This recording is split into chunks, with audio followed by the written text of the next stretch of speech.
Right now, we begin with the bold U.S. military rescue deep inside Iran. An Air Force officer evading enemy forces in rugged mountains for nearly 2 days. This after his F-15E fighter jet was shot down.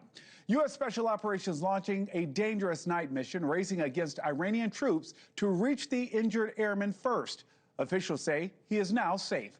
Joining me now on the phone is TheHill.com's Julia Manchester, who just got off the phone with President Trump. Julia, good afternoon. Break it down for us because I'm sure the commander-in-chief had a lot to say. Hey, Nick. Yeah, this was a very brief phone call with President Trump, but in the phone call, he essentially said that he was not ruling out ground troops if Iran does not make a deal.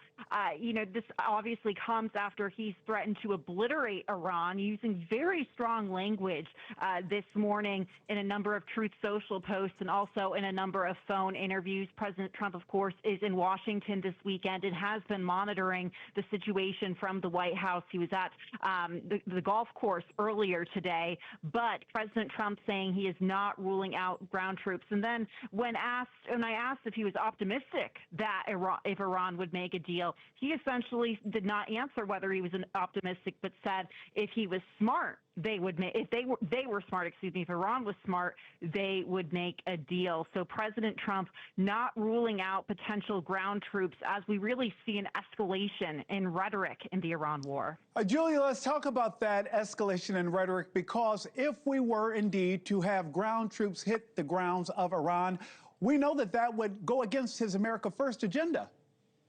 It would go against the America First agenda, you would think, at surface level. However, we do know that in the past, President Trump has been adamant, saying that it is America First to go after Iran because he is protecting Americans if Iran were to get a nuclear weapon. So that's the argument there from President Trump. But look, ground troops could lead to another escalation, and an escalation that maybe some even Republicans aren't exactly ready for. So going forward, I think it's going to be some tough decisions. But we do know that President Trump said earlier today in an interview with Fox News, I told you he's been working the phones with reporters, that he expects to potentially make a deal by tomorrow. Julia, we know that this has been a busy week. The war with Iran notwithstanding, the termination of Pam Bondi as Attorney General and Tom Blanche now stepping in on an interim basis. Did the president have anything to say about more rumors of cabinet shakeups?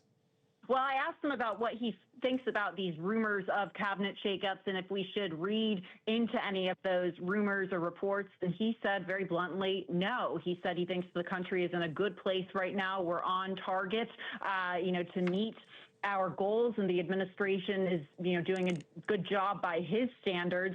So there isn't any reason, I think, according to him, to, he would say that there would be some sort of a cabinet shakeup. However, those rumors are still persisting, Nick, and, I would say that in the lead up to Kristi Noem's firing and in the lead up to Pam Bondi's firing as well, there were lots of questions and reports about their political futures. So I think a lot going forward, I think a lot of questions to ask. We know that the president says there will be a news conference in the Oval Office tomorrow.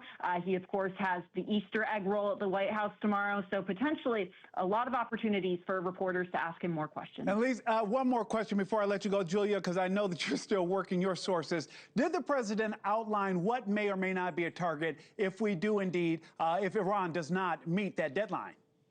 Well, I asked him, if he was ruling out any particular infrastructure targets in Iran, and he said, no infrastructure targets were off the table. And that matches what he said earlier, that he will target Iran's infrastructure. Julia Manchester, national political reporter for The Hill. Julia, thank you so much. Thank you for watching. Subscribe below and download our NewsNation app right now on your phone, and you will get fact-based, unbiased news for all Americans.